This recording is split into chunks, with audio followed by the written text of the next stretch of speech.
Olá, tá começando o 26º episódio da Fonte da Gigahertz, patrocinado mais uma vez pela ExpressVPN. Quem tá falando aqui é o Marcos Mendes e tem o claro, assim como toda semana, o Felipe Espósito por aqui, tudo bem? Por aqui não, né? Na Geórgia ainda, tudo bem? Pois é, na Geórgia ainda. Tudo bem, Marcos? E você, como é que tá? Tudo certo, passei os últimos dias muito contente, muito orgulhoso do que você também já tweetou e publicou os stories de que o A Fonte entrou pro Top Novos Podcasts 2022 do Apple Podcasts, né? Pois é, eu fiquei muito feliz com a notícia quando você me contou por mensagem. Eu falei, não, preciso olhar isso agora, né? Já abri lá o Apple Podcast e realmente a Apple escolheu a gente na curadoria deles como um dos melhores novos podcasts de 2022. A gente tá lá entre tantos outros podcasts muito importantes e legais do Brasil. Então é uma honra estar lá.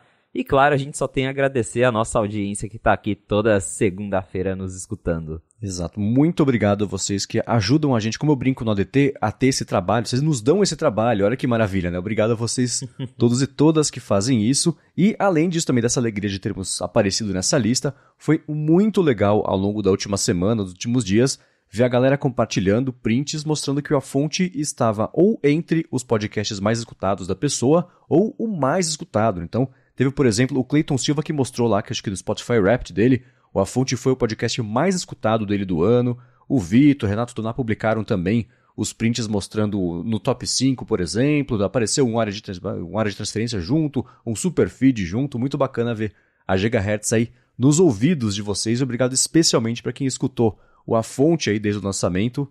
E mesmo assim, mesmo tendo aparecido na metade do ano, já apareceu aí na lista de podcasts mais escutados da galera, né? Pois é, né? Com aí metade, um semestre de podcast, a gente já teve esse reconhecimento não só da plataforma, do Apple Podcast, mas também de toda a nossa audiência. Eu também achei muito legal todo mundo compartilhando.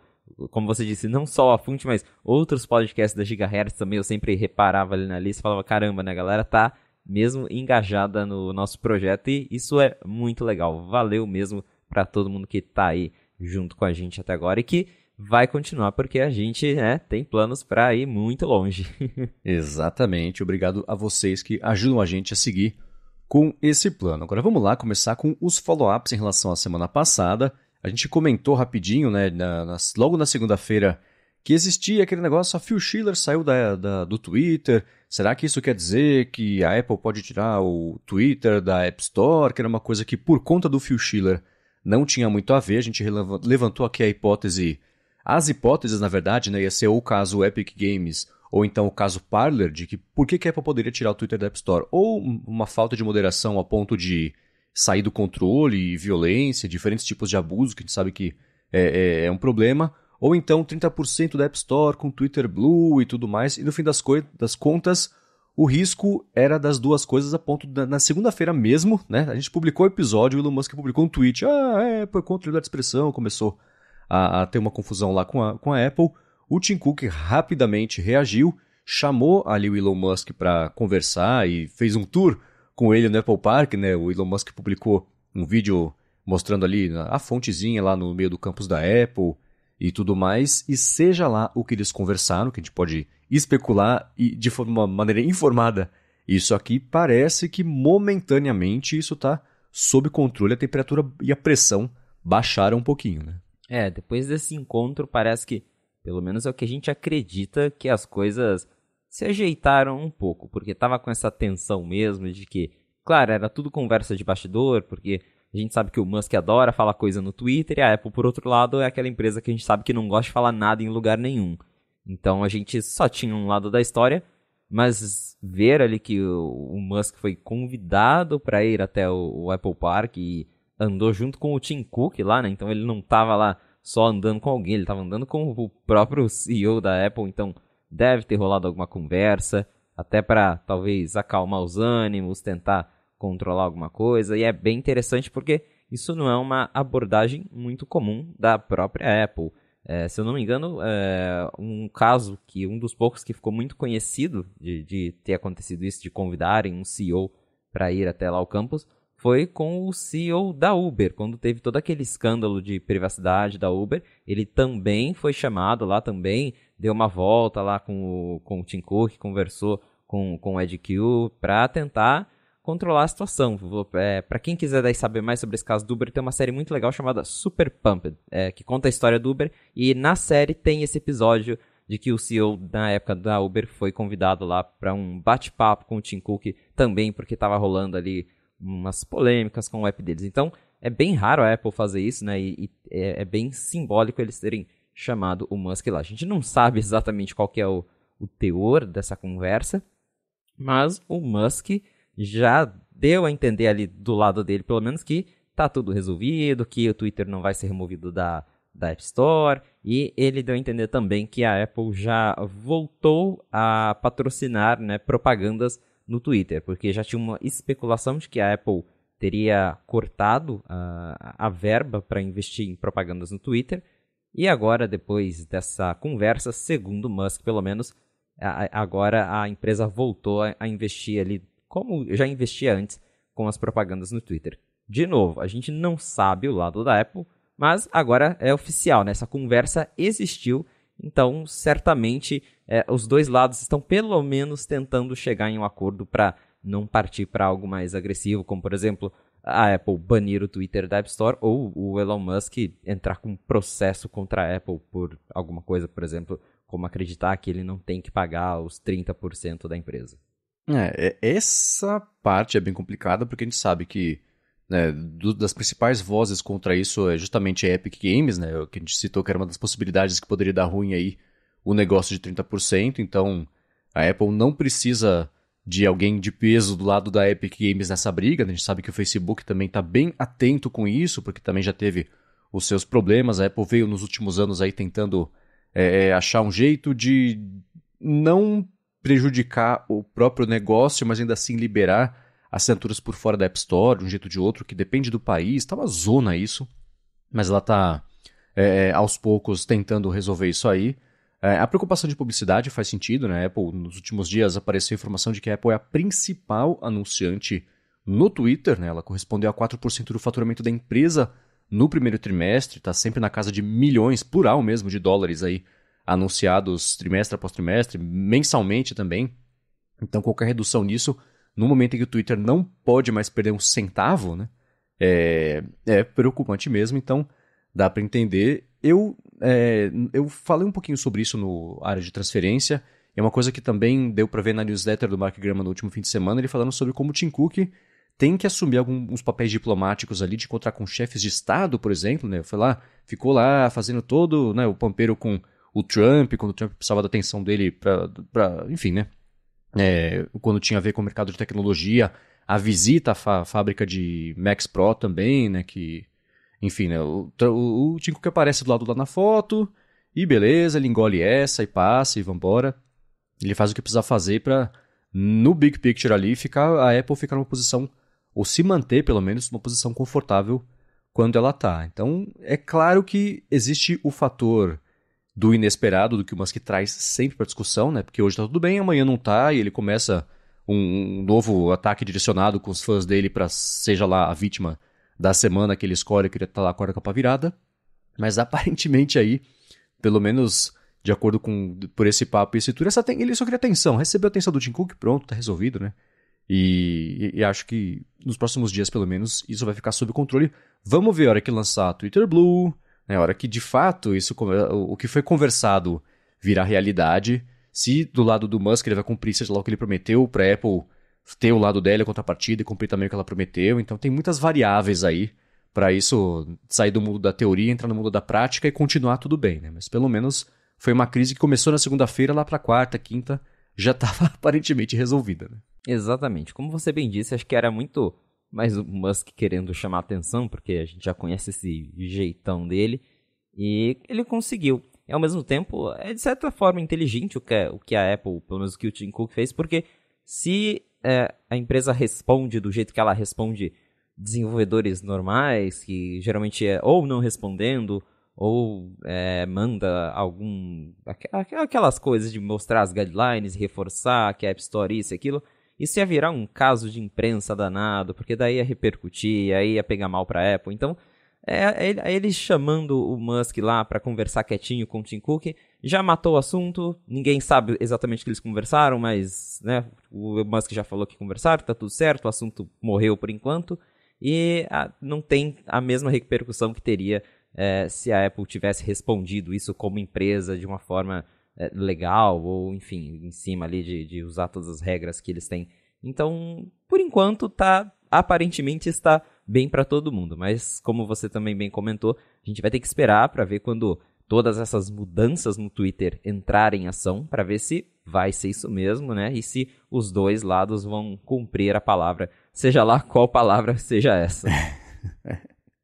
Eu não gosto de usar essa carta com frequência, mas eu fico muito curioso para saber como seria a situação se fosse o Jobs ali.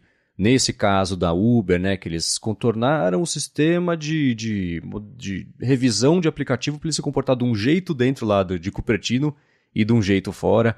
O Facebook com a VPN distribuída por fora da App Store também, pagar adolescente para conseguir espionar o que eles faziam no telefone, que foi um absurdo completo.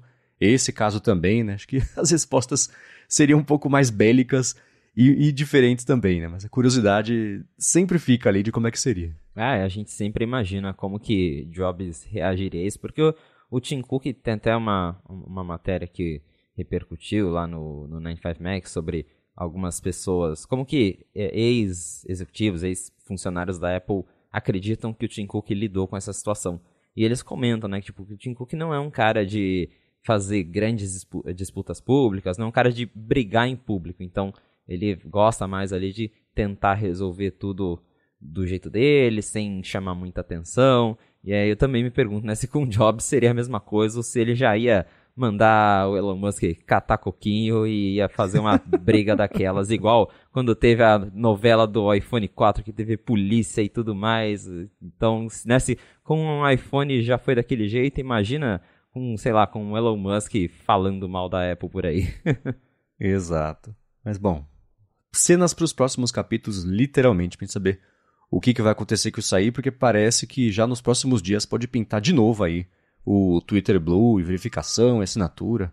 Vamos ver o que vai rolar. Agora, saindo dessa treta de Cupertino lá para a China, um outro follow-up que pintou é que parece que acabou o lockdown lá em Zhengzhou, o que significa que também por lá a temperatura deve baixar um pouco, mas lá eles vão ter que lidar na fábrica da Foxconn com o resultado ali daquela briga toda, de briga literalmente, né? Teve uma pancadaria lá com a polícia e tudo, porque o pessoal não estava feliz com o lockdown na fábrica, condições de trabalho e tudo mais. Então, a boa notícia é que o problema parece estar começando a se resolver. A má notícia é que não há tempo de final de ano e isso impacta nas vendas, o que a gente vem especulando aí nas últimas semanas. Exatamente. Parece que a situação na China está controlada agora, mas é aquela coisa, o estrago já foi feito. Primeiro porque teve toda essa parte lamentável de chegar ao ponto dos funcionários terem que partir para agressão ali, porque eles não estavam satisfeitos com as condições de trabalho. Ao mesmo tempo, tem também toda a questão de que a produção perdida não volta mais, né? Não tem como você correr atrás disso, por mais que agora a Apple tente acelerar. Essas vendas já foram. Acho que o próprio Min-Chi Kuo comentou que, na perspectiva dele, são vendas que a Apple não vai recuperar mais, porque quem queria comprar mesmo para o Natal, né, para dar de presente, enfim, vai comprar, já comprou talvez outra coisa, porque o celular não vai mais chegar a tempo das festas de fim de ano. Então, são vendas que a Apple perdeu, ela vai ter que se esforçar muito para tentar recuperar de alguma forma essas vendas nos próximos trimestres, mas a gente sabe como que essa época o Holiday Season é muito importante para a Apple, e isso agora não tem mais o que ser feito, né? É tentar melhorar para ver se a situação de vendas e de produção vai para frente nos próximos trimestres, mas o estrago agora já foi feito. Essa matéria do Meng-Chi Kuo foi bem curiosa. Ele disse basicamente, as pessoas não vão esperar voltar a ter estoque. A época de comprar telefone de muita gente é agora, porque você falou, né, Felipe, de Natal, aquela coisa toda, o pessoal já se planeja mais ou menos para comprar no final do ano. Não vai esperar até janeiro, fevereiro. Vai comprar agora, pode comprar um iPhone 14, que pode ser, aí bom para a Apple, pelo menos compra e fica ali no ecossistema, ou não. O pesadelo para a Apple é, nessa situação, a pessoa ir para a concorrência, ou a compra de um iPhone virar a compra de outra coisa, E a hora que tiver iPhone, pronto, a pessoa já gastou com outra coisa. Não tem o dinheiro mais separado ali para fazer essa compra, que geralmente é a compra grande do ano de entusiastas ou não, aí no fim das contas, de tecnologia, né? Eu vi, por exemplo, que pintou no Night 5 Mac uma matéria que eu não me lembro agora de quem foi do Chance Miller, falando que ele não acredita que a demanda vai desaparecer, assim como o Ming Chi Kuo comentou. Era do Chance? Isso. Então eu vou deixar aqui na descrição para quem quiser dar uma espiadinha na opinião dele. Para mim é um pouco da coluna A, um pouco da coluna B. Existe sim o pessoal que em algum outro momento deve comprar o iPhone 14 Pro ou o Pro Max, né? Não tendo agora, mesmo comprando alguma coisa agora, mas esse é um número muito, muito, muito menor do que compraria se tivesse em estoque. Então, o Ming Chi Kuo falou, isso aí deve custar para a Apple as vendas aí de tipo 20 milhões de aparelhos versus a estimativa do mercado de quanto que a Apple vai vender, especialmente agora no finalzinho aí do ano. Então, no próximo resultado financeiro da Apple a gente descobre, mas o fato é que para esse ciclo de iPhone tá com cara de que não por culpa de falta de recurso ou falta de novidade, porque tem a Dynamic Island e tudo mais, mas ainda assim já dá para imaginar que as vendas vão ser piores no agregado do que de iPhone 13, iPhone 12, né? Porque não tem, né? O pesadelo para a Apple é esse, né? De ter suprimento é não ter o produto em prateleira, o pessoal tá com o dinheiro lá na mão, fala, isso não tem como aceitar, né? Para a Apple de Tim Cook, isso é um pesadelo absoluto, né? Pra Apple realmente é um pesadelo porque você tem demanda e não tem o que vender para essas pessoas. Então, pode acontecer muito que você comentou de, justamente, as pessoas que pretendiam comprar o aparelho no final do ano vão gastar com outra coisa, né? Às vezes, talvez até com um iPhone, mas às vezes gasta com outro produto, enfim, né? Compra qualquer outra coisa com aquele valor, porque é um valor alto.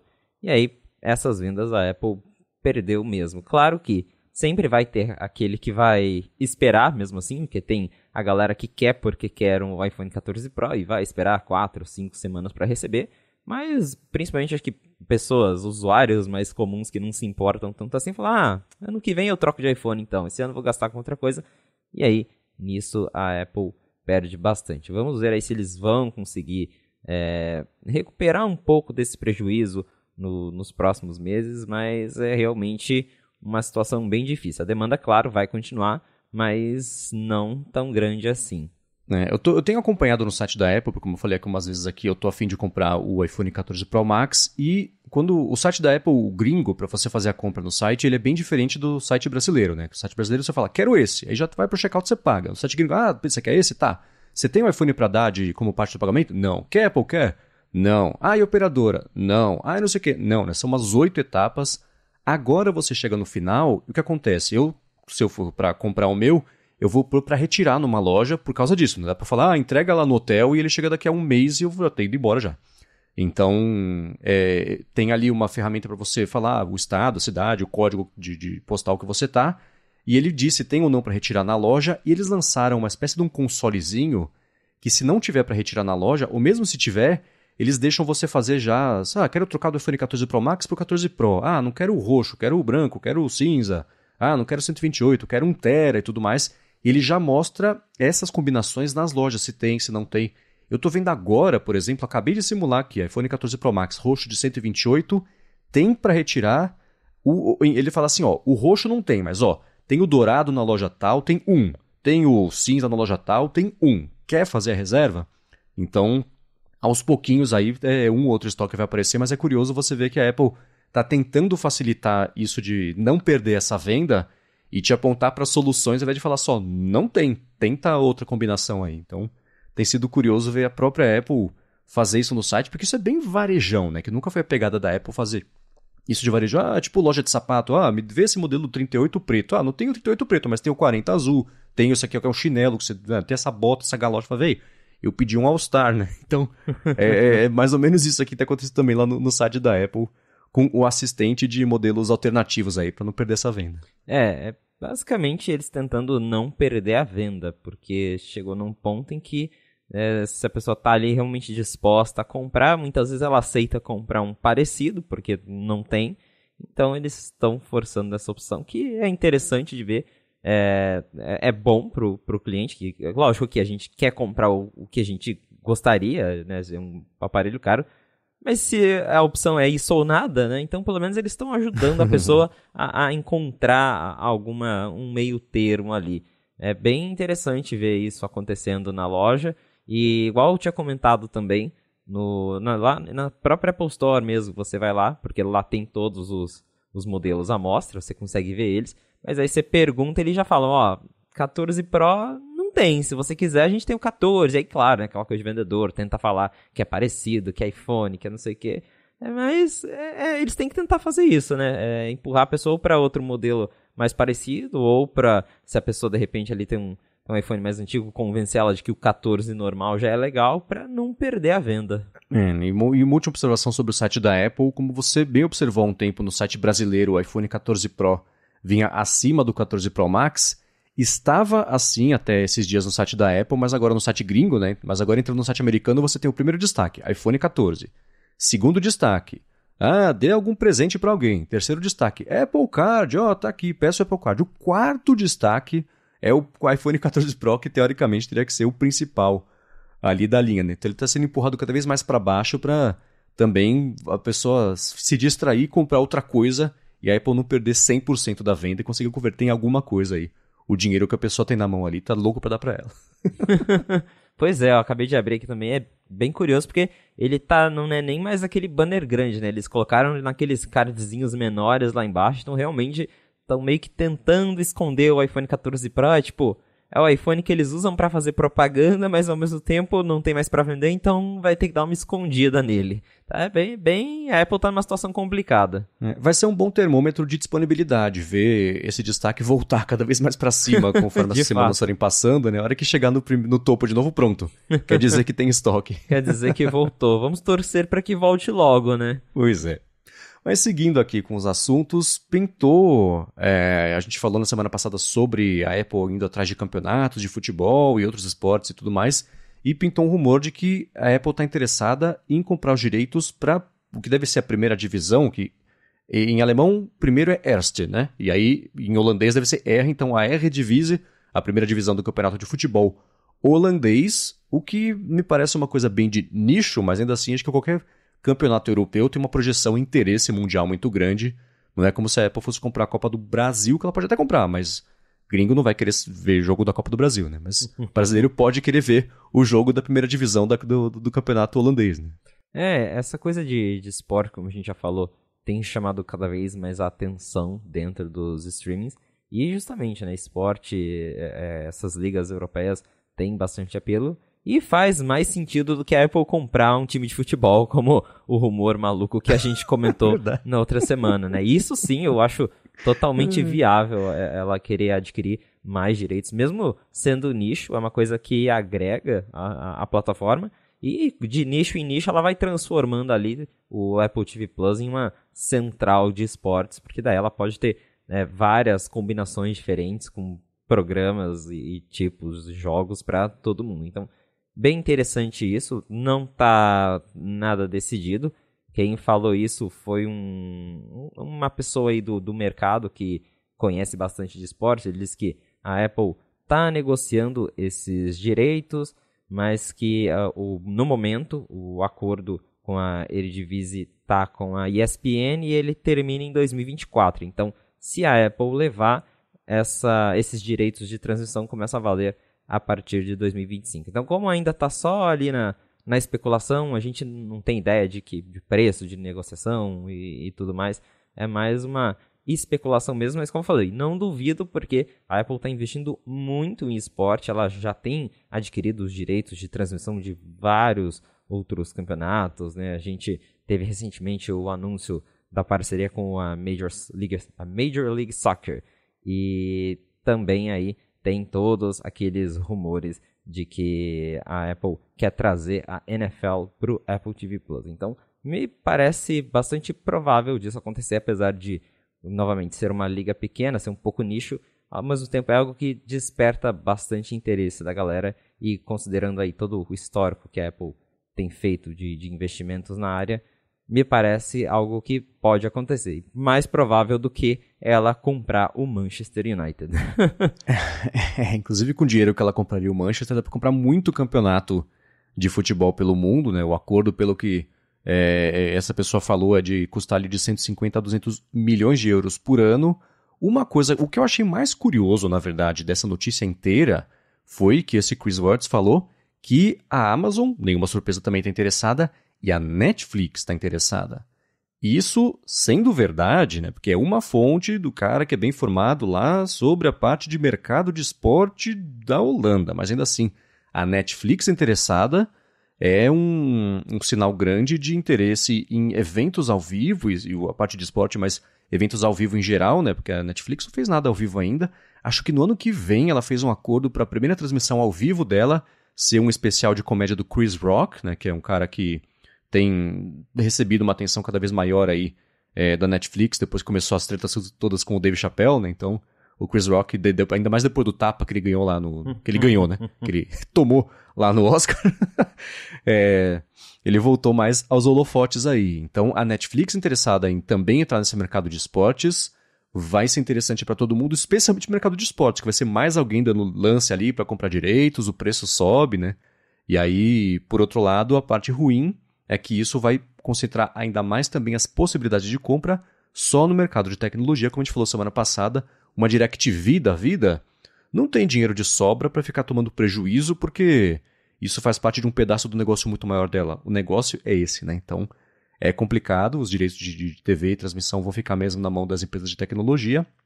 Agora, sendo só uma fonte de um cara da Holanda, o que me faz pensar é o seguinte: todo mundo, na verdade, Apple, Google, Netflix, Amazon, está investigando todo tipo de direito de transmissão de qualquer coisa no mundo do esporte, deve estar sondando todo mundo, e entre a Apple ligar e sondar, e isso num telefone sem fio virar Apple está negociando direitos, é um pulo, né?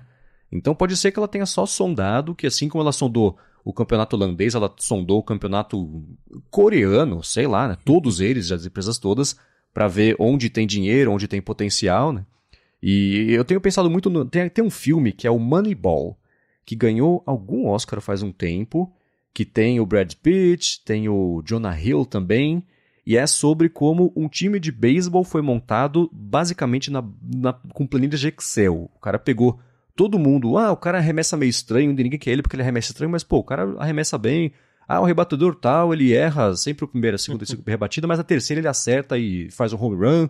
Então foi achando estatísticas ali que na superfície pareciam inúteis, mas que no agregado montam um time bacana, e eles ganharam lá um campeonato, chegaram longe no campeonato. Desculpa o spoiler, mas o ponto é esse, né? Você tem aí todo mundo analisando o custo-benefício de comprar direitos que podem ser aí de um campeonato aparentemente inútil, mas no fim das contas é uma ideia meio ovo de Colombo. Você fala, poxa, tá vendo só? Compraram esse pequeno, já conseguiram aí uma base grande de pessoas interessadas.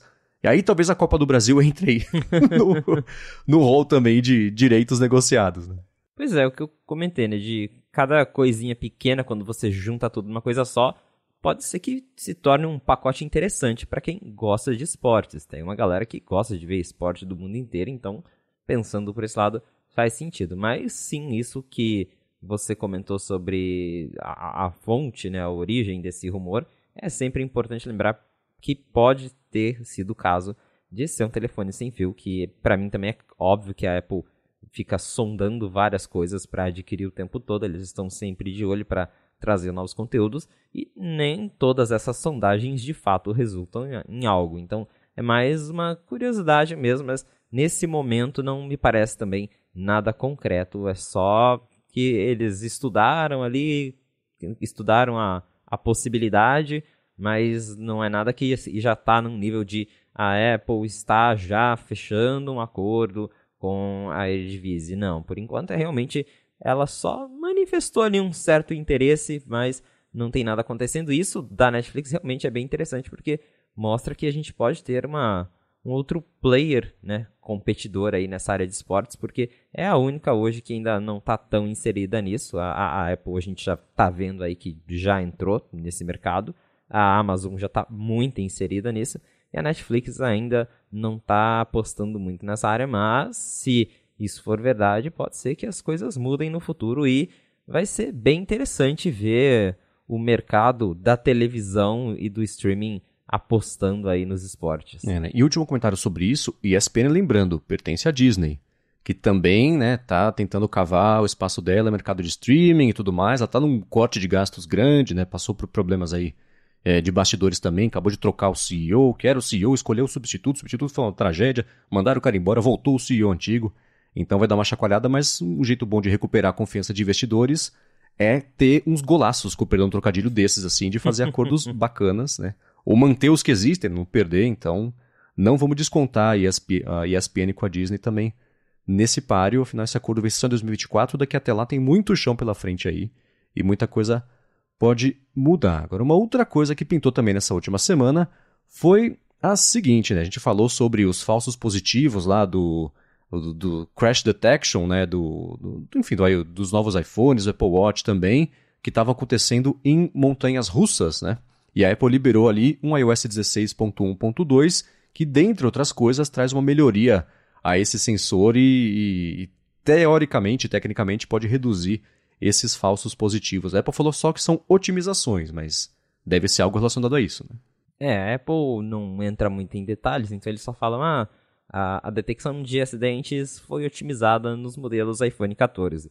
A gente não sabe como que eles otimizaram, o que eles otimizaram, mas dá para imaginar que eles devem ter feito alguma atualização nos algoritmos que detectam isso. Porque como que funciona o crash detection, a detecção de acidente do iPhone e também do Apple Watch?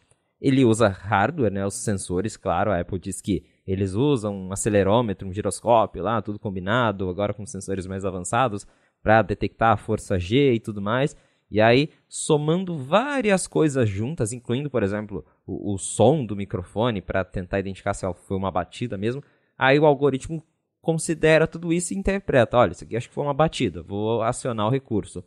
Então, o que eu imagino que eles fizeram deram ali uma treinada, né? Treinaram ainda mais o algoritmo para tentar deixar ele mais preciso, porque segundo o que algumas pessoas relataram, é que você vai na montanha-russa e aí ele ativa o Crash Detection sozinho, porque quando você está numa montanha-russa, uma própria executiva da Apple comentou que a montanha-russa ela tem essa força G grande, né, dependendo do momento ali em que você está, e que isso talvez poderia enganar ali esse algoritmo que identifica possíveis acidentes de carro. Então, a gente não sabe o que eles mudaram, mas imagino que esteja agora um pouquinho melhor, mais treinado para evitar esses falsos positivos. Então, meio que confirma mesmo que a Apple está ciente, né? Está ciente disso que está rolando e que a empresa está tentando melhorar o recurso aí que detecta acidentes e liga para o serviço de emergência automaticamente nos iPhones mais novos.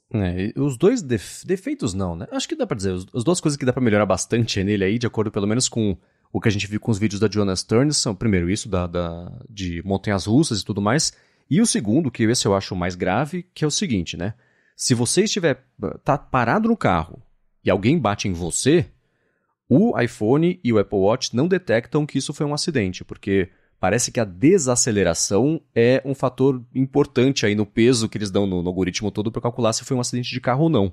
Então, e a Apple falou, a gente usa vários sinais, se está conectado no som do carro, coisa assim, né? Essas coisas todas influenciam, mas a Joanna Stern não conseguiu fazer esse detector acionar se o carro foi a vítima do acidente. Está parado ali e algum carro se esborracha nele e não conseguiu fazer. Pode ser que também tenha melhoria com isso, a gente tem que esperar as situações de mundo real ou novos testes aí acontecerem para ver se melhorou, mas a notícia, a parte positiva é assim, a Apple está mexendo, está investindo, está melhorando, e está melhorando de uma forma significativa a ponto de chamar atenção para isso e prestar contas públicas, ainda que dizer só que melhorou, mas ainda assim é melhor que não falar nada ou falar, não, está funcionando como esperado e beleza, e passa, né? Então, boa notícia aí para todo mundo.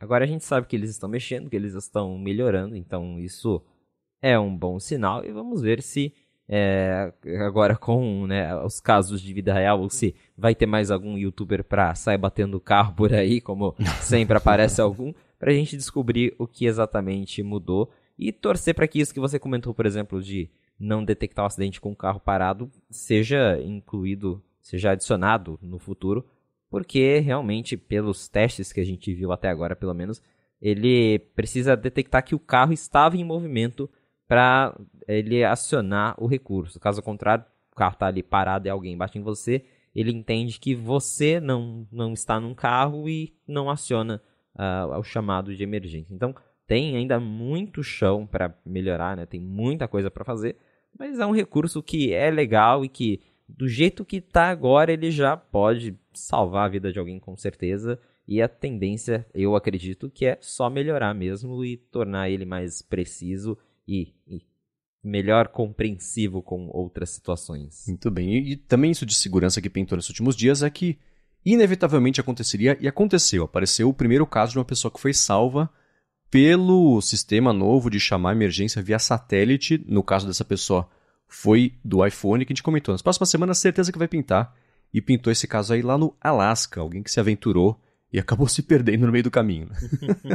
Pois é, né? A gente estava já comentando aí sobre o recurso de satélite já faz algum tempo, que foi uma das grandes novidades do iPhone 14 e do iPhone 14 Pro.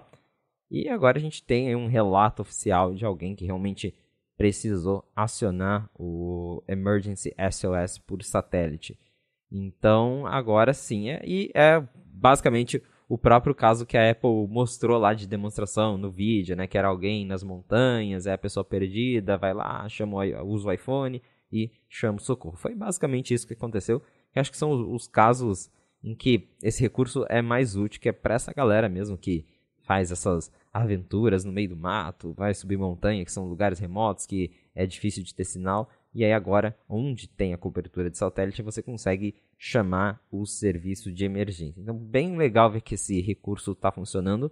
A Apple já disse que agora em dezembro ele vai ser expandido para mais alguns países, mas no Brasil, por enquanto, a gente ainda não sabe quando chega. Porém, eu espero que em breve, porque é aquela coisa, né? É um recurso que acho que a gente quase nunca vai precisar usar, talvez nunca precise, mas se um dia precisar, seria bom já ter ele funcionando, né?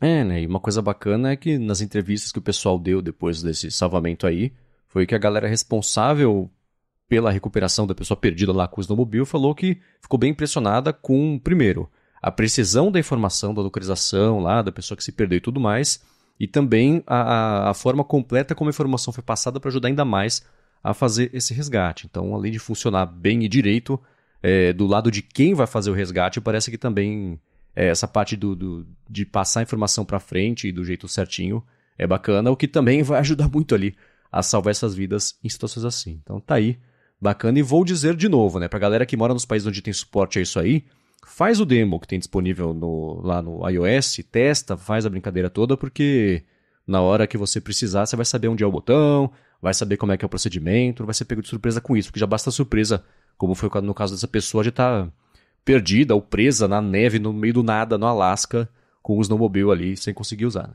Né? Exatamente. Para quem está num lugar em que o recurso funciona, que agora é nos Estados Unidos, consegue já ir lá nos ajustes do celular e simular uma conexão com o satélite para ver como que o recurso funciona. E na prática o que muda é que ele vai te perguntar ali algumas coisas, já como é que você está, como é que está o estado de saúde, se você está com mais alguém, porque daí o próprio sistema já gera uma mensagem e manda todas essas informações para o serviço de emergência, para você não ter que ficar digitando, porque às vezes está numa situação que você nem consegue digitar, então você só toca ali na tela nas opções e ele já informa tudo isso para o serviço de emergência que você está contatando. Mas tá aí um recurso que é muito legal e, de novo, que eu espero que tenha em breve, porque se algum dia a gente precisar, tá lá disponível. Lembrando que ele é de graça hoje, mas a Apple diz que daqui 2 anos ele vai ter um preço que a gente não sabe, mas que supostamente ele vai se tornar pago no futuro. É isso aí. Agora eu quero falar sobre um rumor que pintou. Na verdade, esse veio de 2 lados. Primeiro do Ming Chi Kuo e outro também do Mark Gurman na última semana, sobre o famoso mítico não confirmado, mas todo mundo sabe já que existe, pelo menos aí na parte de rumores do headset da Apple. Mas antes de falar sobre isso, eu quero tirar um minuto aqui para agradecer a ExpressVPN, que está mais uma vez patrocinando aqui A Fonte. Com a ExpressVPN você consegue navegar do jeito mais seguro na internet, especialmente em Wi-Fi públicos, ou então que você não sabe quem configurou, né? E se Wi-Fi de Airbnb, acabei de usar em Airbnb, por exemplo, na viagem que eu fiz no fim de semana. Isso te abre possibilidades também de você acessar coisas que são geotravadas para você não poder acessar aqui do Brasil. Então, se você se conecta com frequência num Wi-Fi de shopping, de hotel, de aeroporto, da faculdade, sei lá, ou como foi no meu caso, fui no Airbnb no fim de semana, fui conectar no Wi-Fi lá da pessoa, vai saber como é que a pessoa configurou o Wi-Fi dela, né? O que tem ali entre a minha conexão e o roteador, e depois do roteador ali para o servidor que eu quero chamar. Então, com o ExpressVPN, eu fiquei tranquilo, porque eu ativei a ExpressVPN e naveguei do mesmo jeito que navegaria se estivesse sem ela, não tive perda em velocidade da conexão, mas os meus dados todos, login de e-mail, de banco, ficou tudo seguro, porque passava criptografado lá pela ExpressVPN. Então, você consegue navegar desse jeito mais seguro. E uma coisa bacana também é que isso te abre a possibilidade, por exemplo, de você acessar serviços de streaming e ver catálogos que não estão disponíveis aqui no Brasil. Então, no Amazon Prime, por exemplo, assisti outro dia ao filme Os Suspeitos, um clássico do cinema de umas décadas atrás, só com a ExpressVPN, porque não tinha disponível aqui no Brasil. HBO Max, estou vendo The West Wing também por meio da ExpressVPN, porque não tem disponível aqui para assistir também no Brasil. Tudo isso, de novo, sem perder velocidade. É a mesma qualidade de imagem, de streaming, que se fosse sem a VPN. A parte mais bacana é que você que escuta aqui a fonte, você tem um mês para testar de graça o serviço.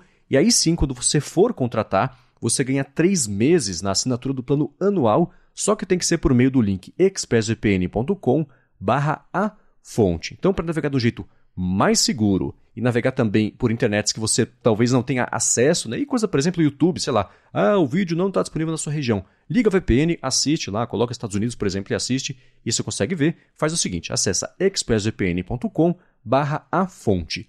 30 dias de graça, depois 3 meses de graça também no plano anual. Muito obrigado, ExpressVPN, mais uma vez pelo patrocínio aqui do A Fonte e pelo apoio a toda Gigahertz. Valeu, ExpressVPN.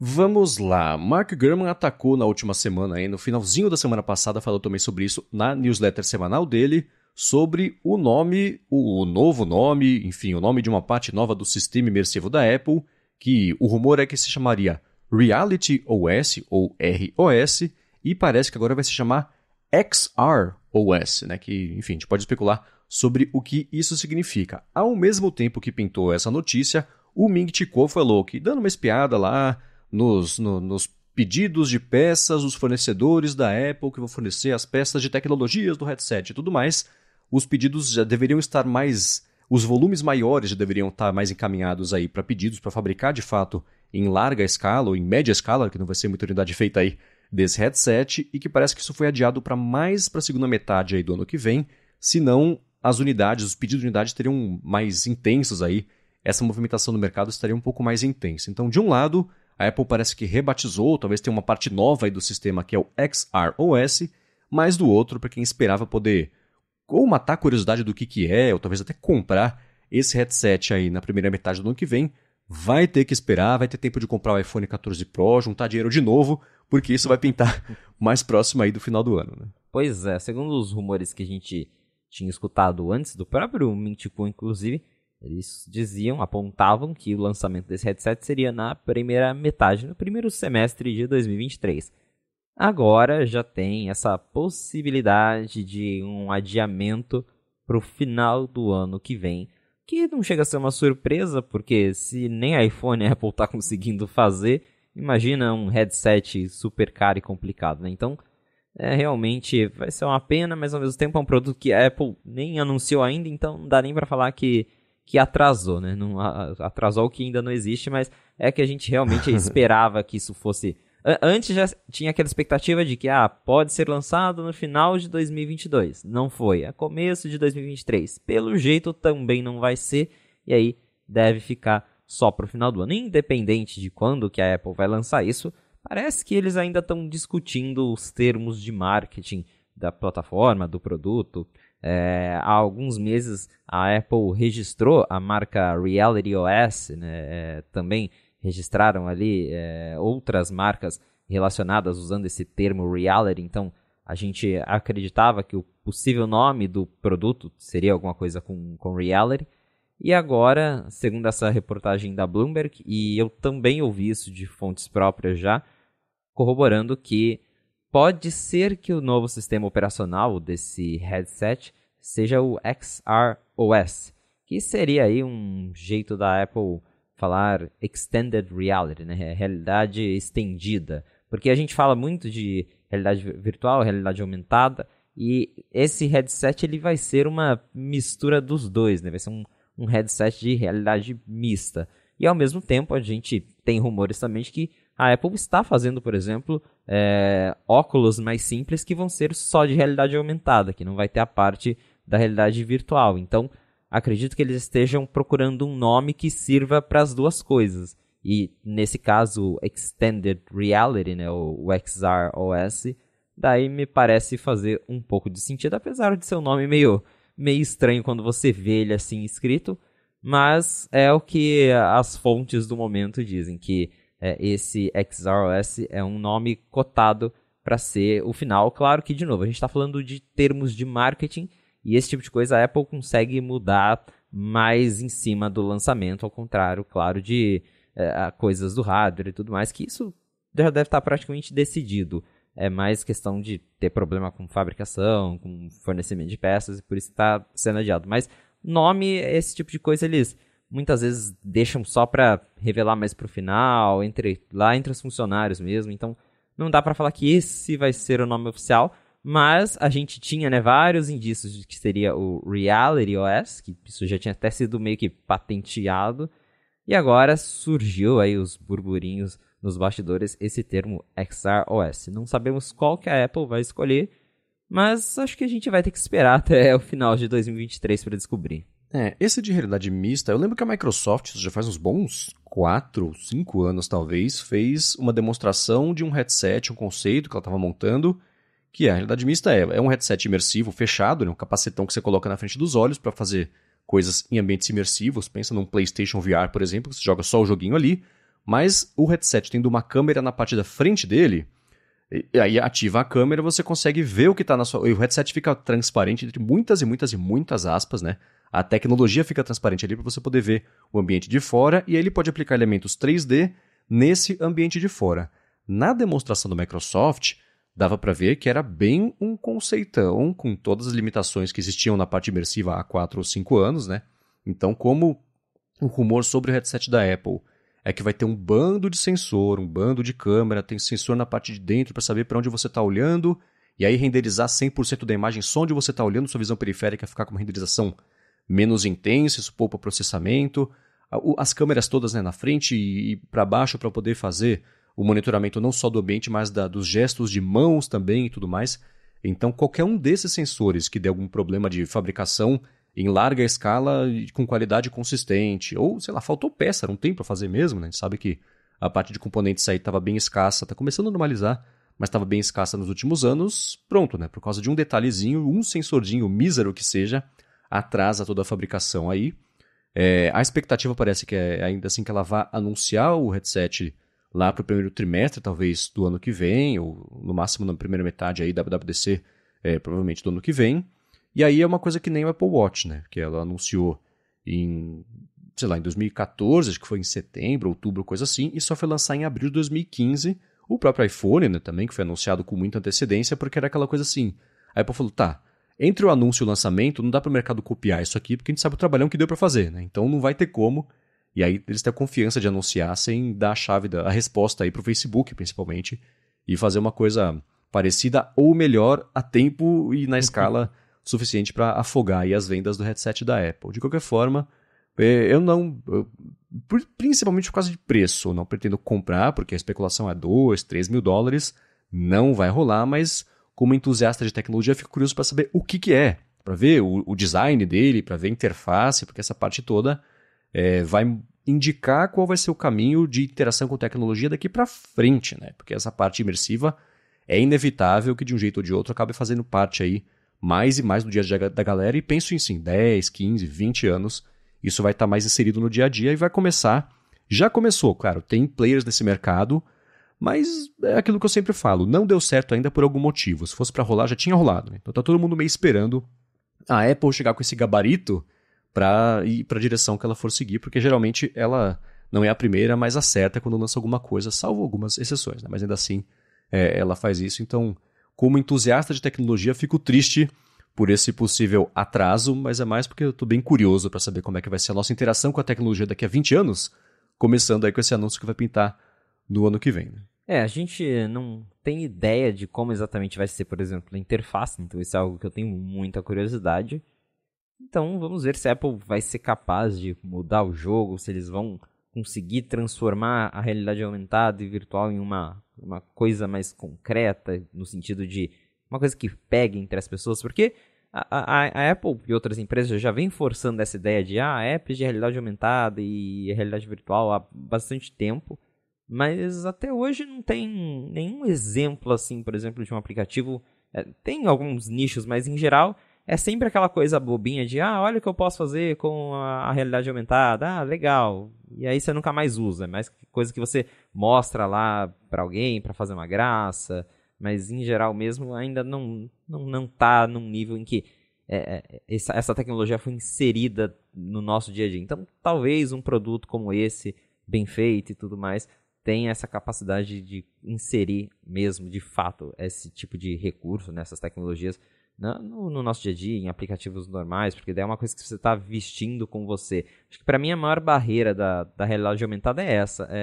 Eu preciso estar com o meu celular ali na mão, apontando e virando o celular e gastando bateria do celular para usar esse tipo de coisa. Com um headset aí a história já muda um pouco. Mas a gente tem essa curiosidade de ver como que a Apple vai apresentar isso, como que vai ser o marketing em cima disso, a interface. A gente fica aí ouvindo alguns detalhes, por exemplo, o nome da plataforma.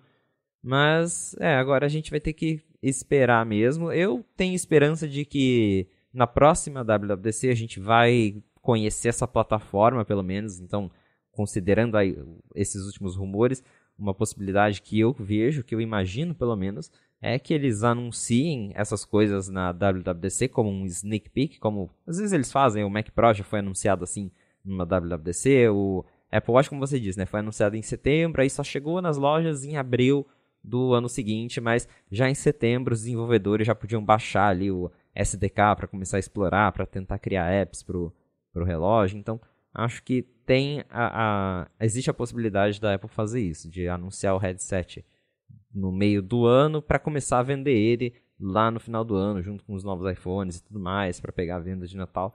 Então, a gente vai ter que esperar mesmo, mas é algo que tem tudo para mudar o mercado ou tem tudo para dar errado, né? Vai ser vai ser uma aposta aí bem arriscada da Apple, principalmente pelo preço que os rumores estão falando, né, de $2.000, $3.000. Eles têm que vir com uma coisa muito boa para convencer a galera de que vale a pena pagar tudo isso num headset. Agora, eu tenho uma teoria aqui que é a seguinte, né? O XROS seria de Extended Reality OS. O Gurman fala em um momento da matéria que o nome novo do ROS é XROS, e depois eu não consegui abrir a matéria por causa do paywall, acabou meu Bloomberg grátis aqui, né? Mas ele fala alguma coisa do tipo, isso aqui pode ser também que seja uma coisa separada, não sei o que, não. Então, a minha impressão, ele escutou esse nome, alguém falou pra ele, alguém vazou pra ele, ele está tentando fazer sentido com as informações que ele tem, o que não quer dizer necessariamente que a Apple tenha abandonado, por exemplo, o Reality OS para fazer só isso ser o XROS. A minha teoria, formulada quase em tempo real aqui, porque a gente discutindo isso está encaixando melhor na minha cabeça, é a seguinte. Imagina que o sistema do headset é o Reality OS, ROS, beleza.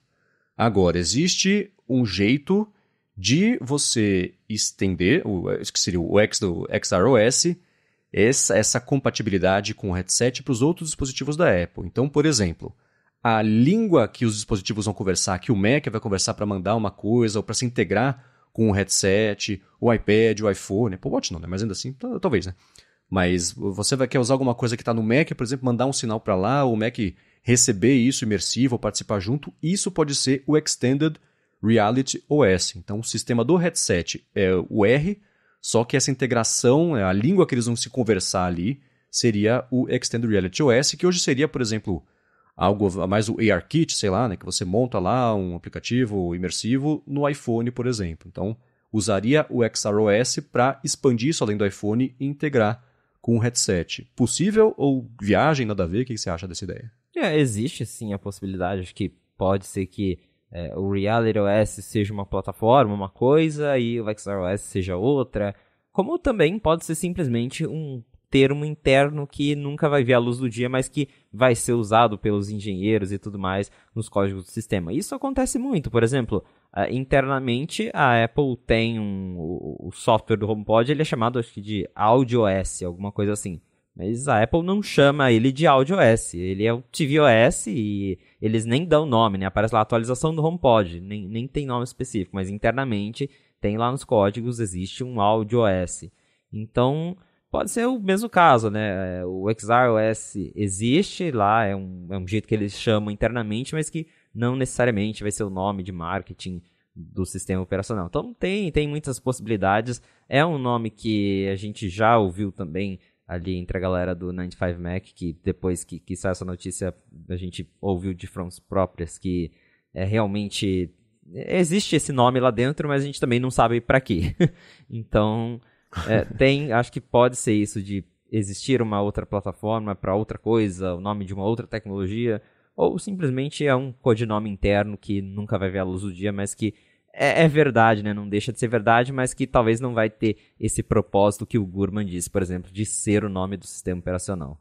Muito bem, pra gente finalizar, eu sei que eu sempre digo isso, faltando 3 notícias, mas acho que é pra finalizar de verdade, né, hoje aqui, na gravação de hoje, você publicou lá no 95Mac que apareceu um benchmark de o que seria um chip que não foi lançado, anunciado pela Apple ainda, que seria o M2 Max, que teoricamente deve chegar na próxima geração aí dos MacBooks Pro, ou MacBook Pros, depende do idioma, e eles têm ganhos aparentemente meio marginais só em relação ao que existe hoje em dia. Esses números te surpreenderam? Você quer falar primeiro sobre eles, para depois falar o que você achou? Pintou lá no Shrimp Apple Pro, no Twitter, que é uma conta que vaza geralmente coisa desse tipo, né? Isso. Esses resultados, no caso, são testes de benchmark, mais especificamente do Geekbench 5, que é uma plataforma que dá uma pontuação para CPU. Então, ele meio que tem ali umas formas de calcular e ele te dá uma pontuação universal para você conseguir comparar o desempenho de um chip com o outro, seja chip da Apple, chip Intel, chip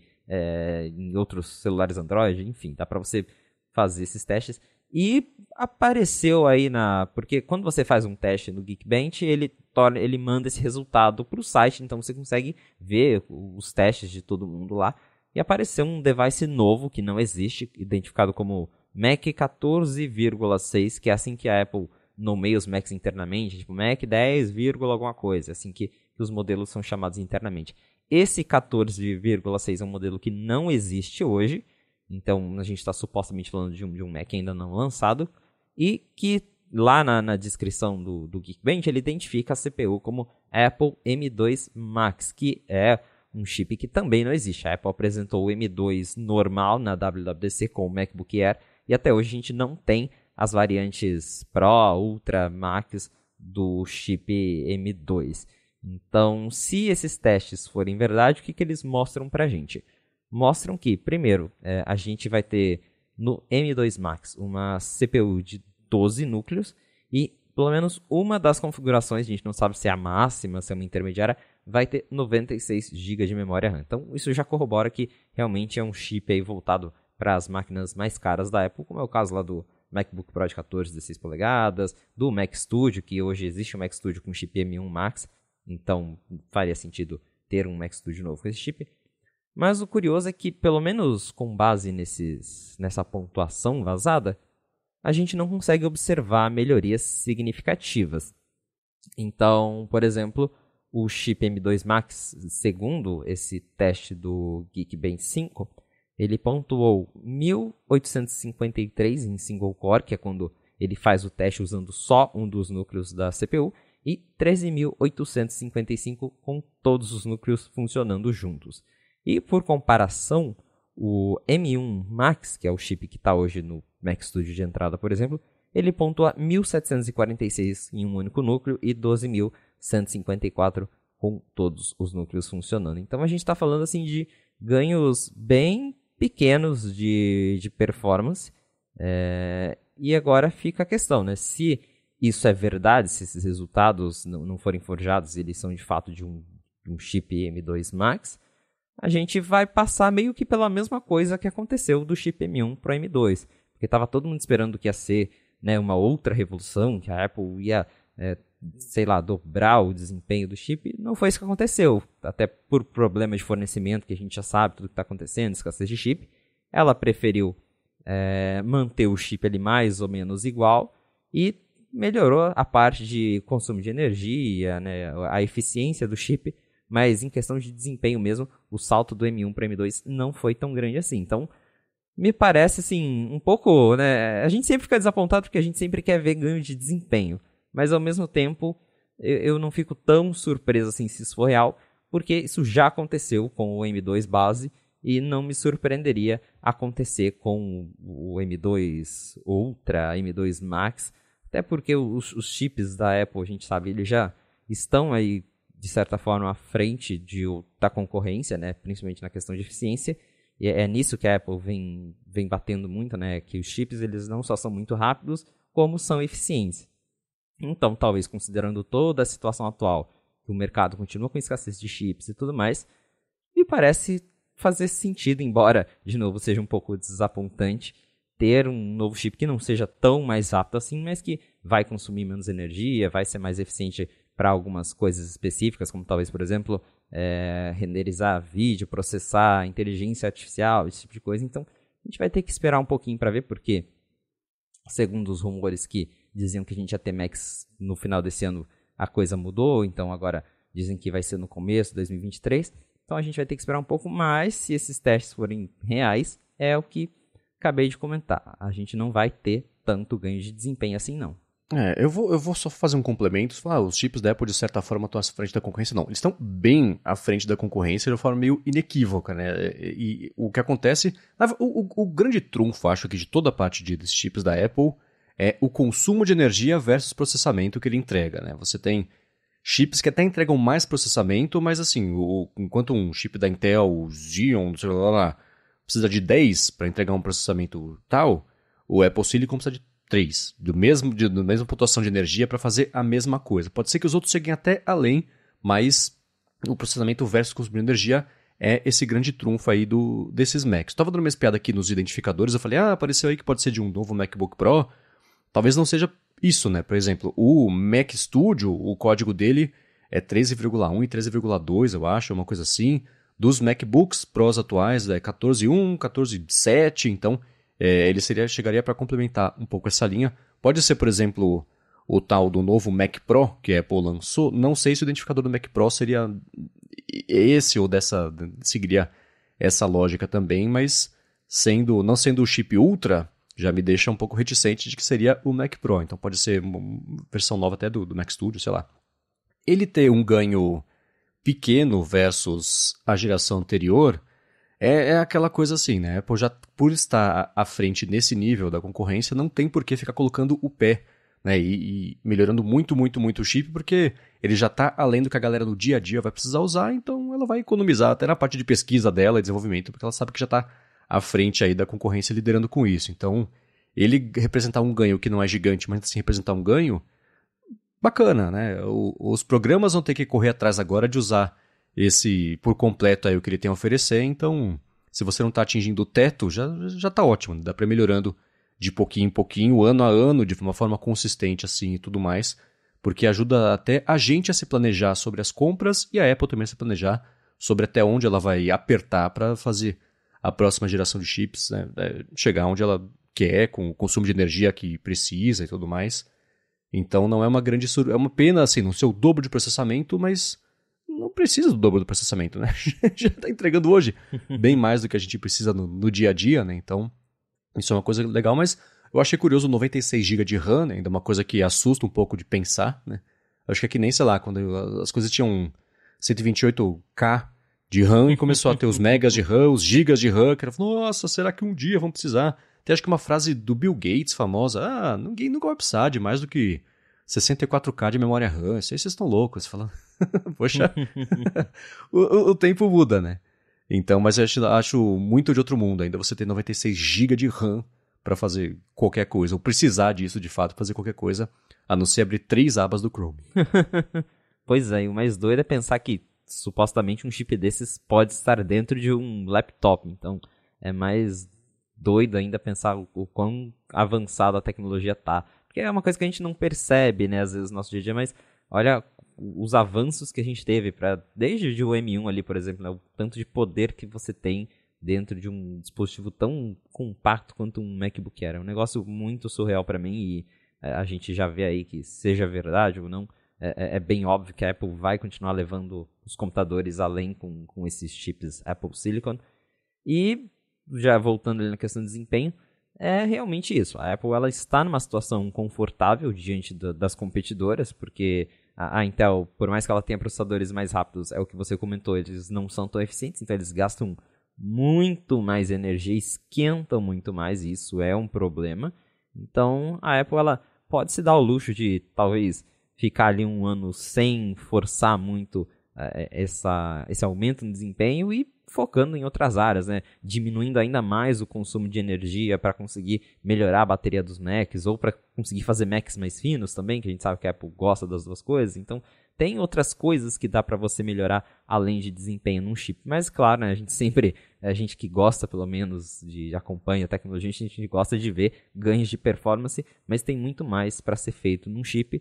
E se esses testes forem reais, se isso não for falso, né, porque sim, existe a possibilidade de você conseguir forjar ali um teste do Geekbench, mas se eles forem reais, realmente mostra que a Apple está focada em outras coisas para essa próxima leva de chips Apple Silicon que vai vir em 2023. E um comentário sobre isso, como já apareceu o benchmark, quer dizer que já está meio pronto, né? Não que vai lançar hoje, que vai lançar esse ano, acho que está meio tarde, né, para anunciar alguma coisa esse ano, mas ainda assim, fim de janeiro, começo de fevereiro, no máximo março aí. Março acho que já seria bem atrasado até lançar isso aí, considerando que se já tem teste de benchmark, o pessoal de log de sistema deve estar vendo também esses Macs aparecerem aí em teste enfim, de uso de aplicativo, ou navegação de site também.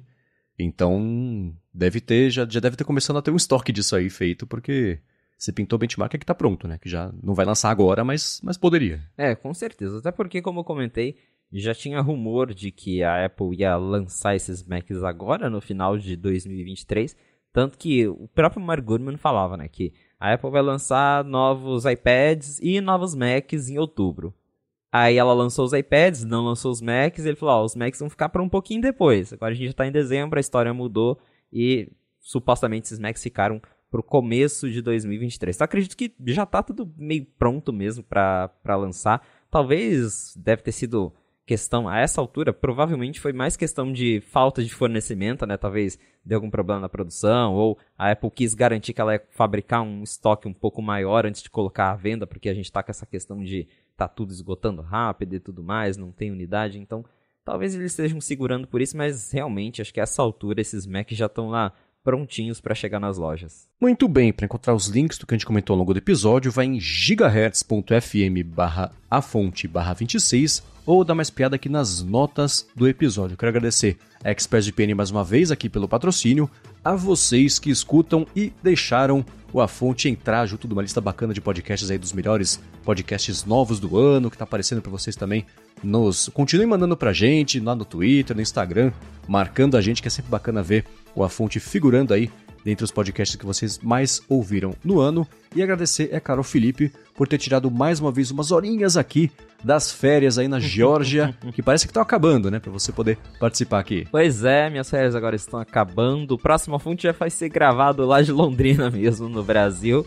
Mas eu queria mais uma vez agradecer todo mundo que ficou com a gente até o final de mais um episódio aqui do A Fonte. E de novo agradecer também vocês que estão sempre nos ouvindo, que colocaram a gente nessa lista bacana de um dos melhores podcasts do ano. Então, muito obrigado mesmo. Se você quiser me encontrar nas redes sociais pra gente bater um papo, pra tirar alguma dúvida comigo, é só me procurar no @FelipeEsposito. Muito bem, eu sou o MVC Mendes no Twitter, apresento um bando de podcast aqui na Gigahertz e também o Bolha Dev, que é um noticiário diário da Alura sobre tecnologia, inovação e desenvolvimento. Sai todas as tardes, eu vou deixar aqui na descrição o link para vocês poderem conhecer se vocês quiserem, e escrevo também lá no ifeed.pt. Muito obrigado mais uma vez pela audiência e a gente volta na semana que vem.